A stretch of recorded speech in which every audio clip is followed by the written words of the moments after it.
नमस्कार, मैं रुचि देव। चलिए सुनते हैं आज की ये कहानी। एक आदमी ऑफिस से अक्सर बहुत देर से आया करता था और वो बहुत ही थका हुआ और इरिटेटेड रहता था। जब तक वो घर में आता तब तक उसका 5 साल का बेटा सो चुका रहता था।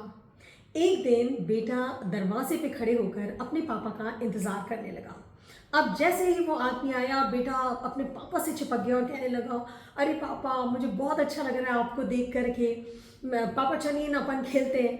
अब ये आदमी बहुत गुस्सा हो गया और कहने लगा, अरे बेटा तुम्हें समझ में नहीं आता, मैं अभी अभी आया हूँ, मैं इतना थका हूँ, अभी मैं फ्रेश होऊंगा, खाना खाऊंगा, फिर मैं सो जाऊंगा, कल सुबह मुझे जल्दी उठना है, फिर मुझे ऑफिस भी जाना है और तुम अभी तक क्यों जग रहे हो, तुम्हें स्कूल नहीं जाना।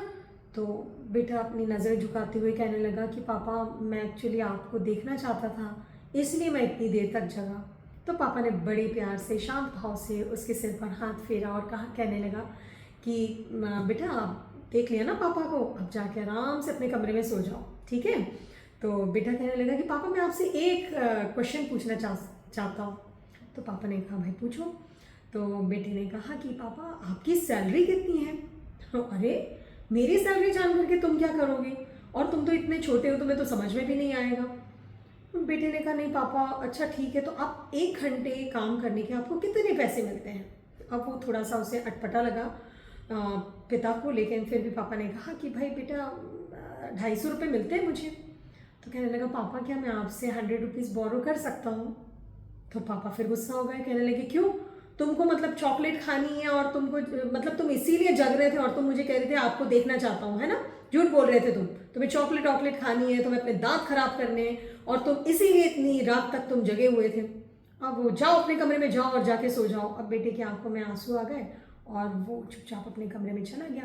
थोड़ी देर बाद जब इस आदमी का गुस्सा शांत हुआ तो उसे लगा ये इतनी छोटी सी बात थी और मैंने इतने मतलब बुरी तरह इसे रिएक्ट क्यों किया। ये सोच करके वो अपने बेटे के कमरे में गया और उससे कहने लगा कि बेटा देखो ये मैं तुम्हारे लिए 100 रुपीज़ दे रहा हूँ। तो बेटा बहुत खुश हो गया और अपने पापा के गले लग गया और कहने लगा पापा यू आर द बेस्ट पापा इन दिस वर्ल्ड, पापा आप बहुत अच्छे हो।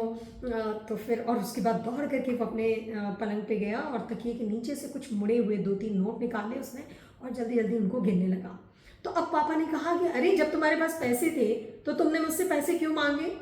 तो बेटे ने कहा कि नहीं नहीं पापा मेरे पास सिर्फ 100 रुपीज़ कम पड़ रहे थे, ये लीजिए 250 रुपये, क्या मैं आपके वक्त से 1 घंटा खरीद सकता हूँ। कल आप प्लीज़ जल्दी आ जाइए पापा ऑफिस से, मैं आपके साथ खाना खाना चाहता हूँ, आपसे बातें करना चाहता हूँ, आपके साथ खेलना चाहता हूँ।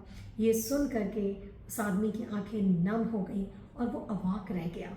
तो दोस्तों इस कहानी के माध्यम से मैं आप सभी को ये याद दिलाना चाहती हूँ कि आप चाहे कितने भी बिजी क्यों ना हो, आपका काम कितना भी बड़ा क्यों ना हो, कितना भी ज़्यादा क्यों ना हो, लेकिन अपने परिवार, अपने दोस्तों, जो लोग आपके दिल के करीब हैं, जो आपके परवाह करते हैं, उनके लिए वक्त निकालना कभी भी ना भूलें।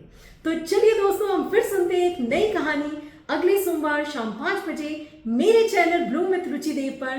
तब तक के लिए आप अपना ध्यान रखिए, अपने परिवार का ध्यान रखिए और हाँ दोस्तों दूसरों के जीवन में दिया जलाना कभी ना भूलें, क्योंकि जो लोग दूसरों के जीवन में उजाला करते हैं उनका जीवन खुद ब खुद रोशनी से जगमगा उठता है। नमस्कार, धन्यवाद।